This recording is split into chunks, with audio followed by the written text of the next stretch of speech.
പ്രമുഖ നടിയുടെ പരാതിയിൽ രാഹുൽ ഈശ്വറിനെതിരെ കേസെടുത്ത് പോലീസ്. സ്ത്രീത്വത്തെ അപമാനിച്ചുവെന്ന നടിയുടെ പുതിയ പരാതിയിലാണ് കേസ്.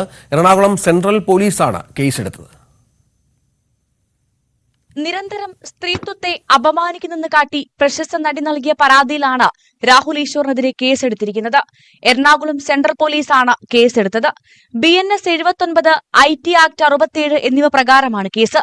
സമൂഹമാധ്യമങ്ങളിലൂടെയും പ്രസ്താവനകളിലൂടെയും നിരന്തരം അപമാനിക്കുന്നു എന്നാണ് പരാതി. നേരത്തെയും നടി രാഹുൽ ഈശ്വറിനെതിരെ പരാതി നൽകിയിരുന്നു. ആദ്യ പരാതിയിൽ രാഹുൽ ഈശ്വറിനെതിരെ കേസെടുത്തിരുന്നില്ല. സാമൂഹിക മാധ്യമങ്ങളിലൂടെയും ചാനൽ ചർച്ചകളിലൂടെയും തന്നെ അധിക്ഷേപിക്കുന്നുവെന്ന് പരാതിപ്പെട്ടിരുന്നു. എന്നാൽ നടിയെ അധിക്ഷേപിച്ചിട്ടില്ലെന്നായിരുന്നു രാഹുൽ ഈശ്വർ അന്ന് പറഞ്ഞത്. നടിയുടെ വസ്ത്രധാരണത്തിൽ ഉപദേശം നൽകുക മാത്രമാണ് താൻ ചെയ്തതെന്നും അദ്ദേഹം പറഞ്ഞിരുന്നു. വിഷയത്തിൽ പോലീസ് നിയമോപദേശം തേടിയിരുന്നു. ഇതിന്റെ അടിസ്ഥാനത്തിൽ രാഹുൽ ഈശ്വറിനെതിരെ കേസെടുക്കേണ്ടെന്ന് അന്ന് പോലീസ് തീരുമാനിക്കുകയായിരുന്നു. ന്യൂസ് 18 കൊച്ചി. തൃശൂർ